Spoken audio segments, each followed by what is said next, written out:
ಬಂದಿಯಾಗಿರಬಾರದು. ಕೃಷ್ಣ, ಏನು ಸಂದೇಶ?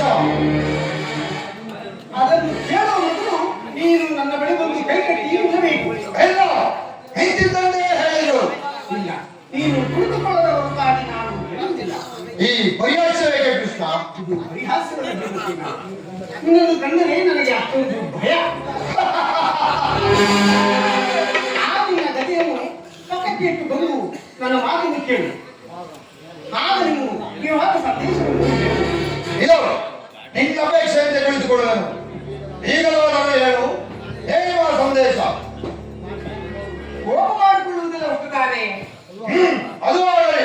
ಹಾಗಾಗಲಿ ನೀನು ನನ್ನ ಬಂದಿ. ಅದು ಬಂದಿಲ್ಲ ಕ್ಷಣಕಾಲ ಈ ಗದೆ ನಡೆದುಕೋ.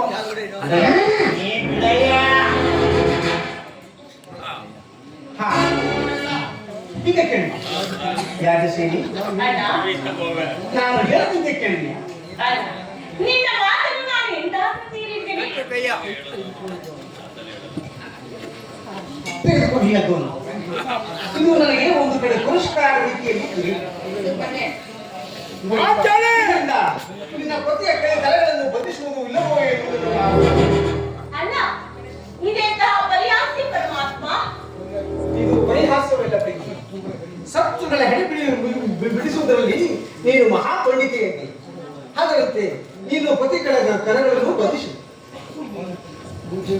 ವಿಮರ್ಶನ ಆನೆಗೆ ಆ ಸಂಧಿಯನ್ನು ಕೇಳು. ಕೃಷ್ಣ ಹೇಳಿದಂತೆ ನನ್ನ ಕರಗಳನ್ನು ಬಂಧಿಸು.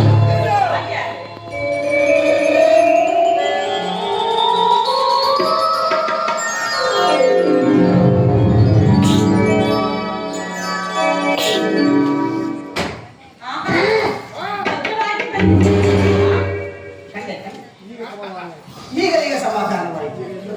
ಈಗ ಎಲ್ಲರೂ ಕೇಳಿ, ಭೀಮನನ್ನು ಬಂಧಿಸಿರುವ ಬಗ್ಗೆ ಅದು ಈ ದಿನ ರಾಜ್ಯಸಭೆಯಲ್ಲಿ ನನ್ನ ಹಂಗಗಳನ್ನು ಬಂಧಿಸಿದಂತೆಯೇ ಅನ್ನಬಾರದು.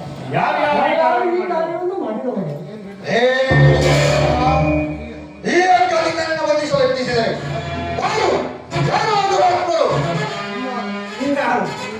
ದುರಾಭಿಮಾನಿಯಾದ ದುರ್ಯೋಧನನು ಹತ್ಯೆ ಮಾಡಿದನು. ದುರಾಚಾರಿಯಾದ ಆತನ ತಮ್ಮನಾದ